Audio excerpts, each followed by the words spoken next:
Assalamualaikum warahmatullahi wabarakatuh. Waalaikumsalam warahmatullahi wabarakatuh. Selamat pagi anak-anak. Pagi Bu. Bagaimana kabarnya hari ini? Sehat? Alhamdulillah sehat Bu. Alhamdulillah, semoga kita semua selalu dalam keadaan sehat. Sebelum memulai pembelajaran hari ini, marilah kita bersama-sama membaca doa. Bismillahirrahmanirrahim. Raditu billahi rabban wa bil islami dinan wa bi Muhammadin nabiyya wa rasula. Rabbi zidni ilma warzuqni fahma. Amin. Baik, hari ini ada yang tidak hadir, Ketua. Hari ini hadir semua Bu. Alhamdulillah, hari ini hadir semua ya. Sebelum memulai pembelajaran hari ini, Ibu ingin mengulang sedikit pembelajaran kita di minggu lalu. Yang mana pembelajaran kita di minggu lalu itu tentang zakat.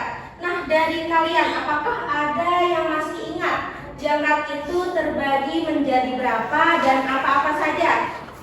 Ya, Terbagi menjadi dua Bu, zakat fitrah dan zakat mal. ya benar sekali. Jadi zakat itu terbagi menjadi dua, yaitu zakat fitrah dan zakat mal. Kemudian ada yang masih ingat pengertian zakat mal itu apa? Ya, silakan. Zakat mal adalah zakat penghasilan Bu. Bagus sekali. Jadi zakat mal itu adalah zakat penghasilan yang dikeluarkan ketika telah mencapai nisabnya. Nah, baik, mungkin itu saja mengenai pembelajaran di minggu lalu. Selanjutnya pada hari ini kita akan membahas materi tentang haji dan umroh.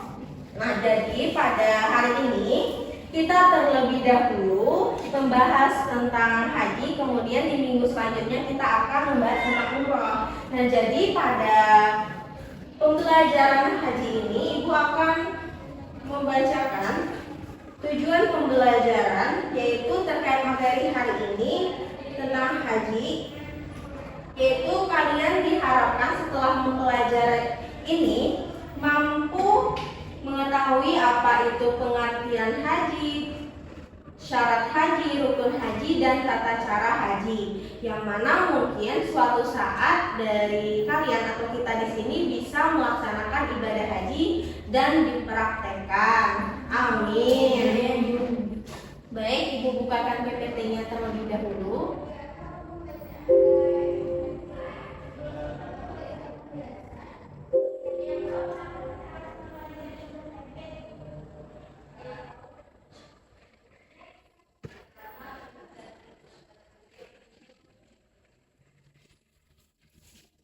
Ada yang tahu haji ini rukun Islam yang keberapa? Rukun Islam yang kelima Bu. Benar sekali, rukun Islam yang kelima. Jadi anak-anak, kita masuk ke pengertian haji.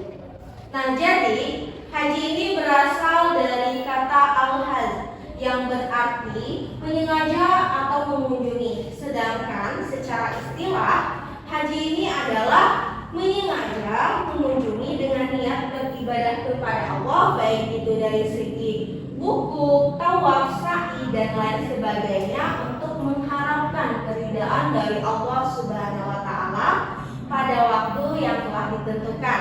Nah, dari kalian, apakah ada yang tahu pelaksanaan haji ini di bulan apa? Bulan Zulhijjah Bu. Benar sekali. Pelaksanaan haji di bulan Zulhijjah. Kemudian di sini Ibu akan menyampaikan umroh.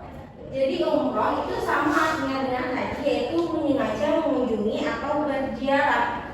Sedangkan secara istilah umroh ini juga menyengaja mengunjungi tanah suci untuk mendapatkan keridhaan dari Allah Subhanahu wa taala pada waktu kapan saja. Nah, sampai di sini apakah ada yang ingin dipertanyakan? Bu. Ya, dipersilakan. Jadi apa yang membedakan antara ibadah haji dan umrah? Baik, pertanyaan yang bagus. Jadi yang membedakan antara haji dan umroh itu adalah waktunya. Haji ini dilakukan pada waktu yang telah ditentukan, yaitu pada bulan Dzulhijjah. Kemudian umroh ini dilakukan kapan saja. Tetapi pada umroh ini lebih baik dilaksanakan pada bulan Ramadan. Nah, sampai di sini apakah bisa dipahami, Teh Okta? Alhamdulillah paham, terima kasih Bu. Alhamdulillah. Kepada anak-anak yang lain, apakah ada yang ingin dipertanyakan? Tidak ada Bu.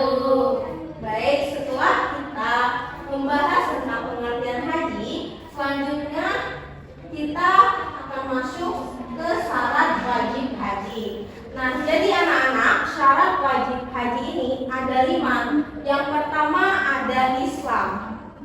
Jadi orang yang berhaji ini wajib dilaksanakan oleh orang yang Islam, tidak wajib dilaksanakan oleh orang yang kafir.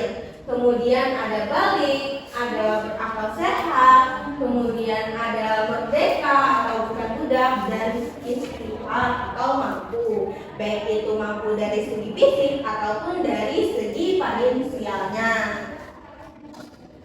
Kemudian kita masuk kepada rukun haji. Rukun haji ini ada 6. Yang pertama itu ada ihram. Ihram ini adalah berniat melakukan ibadah haji. Kemudian ada yang namanya tawaf. Wukuf ini adalah berdiam diri di padang Arafah. Kemudian ada gambar ketiga tawaf, yaitu mengelilingi Ka'bah sebanyak 7 kali. Kemudian ada sa'i, yaitu berlari-lari kecil dari Bukit Safa ke Bukit Marwah, dan tahallul, yaitu mencukur rambut dan tertib. Sebagaimana yang telah kita ketahui, anak-anak, yang namanya rukun haji ini wajib dilaksanakan. Apabila salah satu di antara rukun haji ini ada yang tertinggal, maka hajinya itu tidak sah dan tidak bisa dibayar dengan legal. Nah, sampai di sini apakah ada yang ingin dipertanyakan? Tidak Bu. Bisa dipahami? Bisa. Alhamdulillah. Selanjutnya, setelah kita membahas tentang syarat dan rukun haji tadi, kita akan masuk ke pembahasan inti, yaitu tentang tata cara pelaksanaan ibadah haji. Nah, jadi di sini Ibu ada media pop-up atau media 3 dimensi tentang bagaimana cara pelaksanaan ibadah haji. Yang pertama-tama itu kita lakukan adalah ihram. Ihram ini adalah berniat melakukan ibadah haji dan memakai pakaian ihram. Yang mana ihram ini dimulai dari 2 mikat, yaitu mikat makani dan mikat jamani. Kemudian setelah melakukan ihram, kita akan melakukan yang namanya wukuf. Nah, bisa kalian lihat di media Ibu. Wukuf ini kita laksanakan di mana? Jadi wukuf ini dilaksanakan di padang Arafah. Kemudian dilaksanakan itu ketika terbenamnya matahari pada tanggal 9 Dzulhijjah sampai dengan terbit fajar pada tanggal 10 Dzulhijjah. Nah, di sini kita disuruh ngapain? Nah, jadi di sini kita disuruh untuk berdoa dan berzikir sebanyak-banyaknya kepada Allah Subhanahu wa taala. Setelah kita melakukan yang namanya wukuf, kita akan melakukan yang namanya mabit.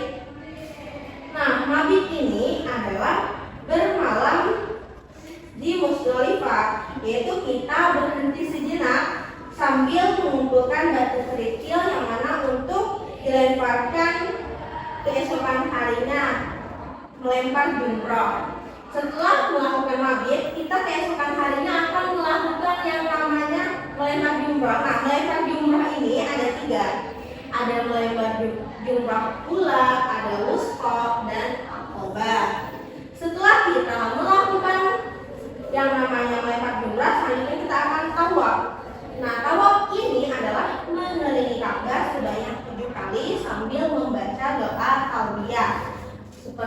labbaik Allahumma labbaik labbaik la syarika lak labbaik innal hamda wa ni'mata lak la syarika lak.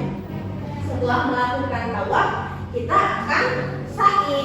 Nah, sa'i ini adalah berlari-lari kecil dari bukit Safa ke bukit Marwah. Dan setelah melakukan sa'i, kita akan melakukan yang namanya tahallul. Tahallul ini adalah mencukur rambut, tidak banyak, hanya 3 helai saja sebagai syarat wajib dalam melaksanakan ibadah haji.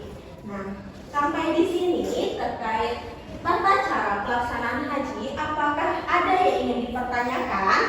Tidak. Bisa dipahami anak-anak? Baik. Untuk memperjelas pemahaman kalian, Ibu akan mengirimkan video simulasi berupa tata cara pelaksanaan haji dan bisa kalian lihat di rumah nanti. Dan di sini Ibu akan memberikan kalian tugas berupa PR. Bisa kalian buka di buku LKS halaman 32. Nah, bagian pilihan ganda dan esai itu kalian kerjakan, dikumpulkan minggu depan. Nah, jadi kerjakanlah dengan sebaik-baiknya. Sampai di sini terkait mengenai tugas, apakah ada yang ingin dipertanyakan? Tidak, Bu. Baik. Terkait tata cara terkait pelaksanaan haji ini, apakah ada yang ingin menyimpulkan? Ya, dipersilahkan. Jadi haji itu adalah menyengaja mengunjungi Ka'bah dengan niat beribadah kepada Allah pada bulan Zulhijjah. Dan syarat wajib haji ada 5, yaitu Islam, berakal sehat, balik, merdeka, dan mampu. Kemudian rukun haji ada 6, ihram, wukuf, tawaf, sa'i, tahallul, dan tertib sebagai syarat yang harus dilaksanakan dalam. Baik, berikan aplaus kepada teman kalian. Mungkin itu saja pembelajaran kita hari ini terkait haji. Minggu selanjutnya kita akan membahas yang namanya umroh. Semoga dengan kita mempelajari ibadah haji ini, kita suatu saat bisa melaksanakan ibadah haji.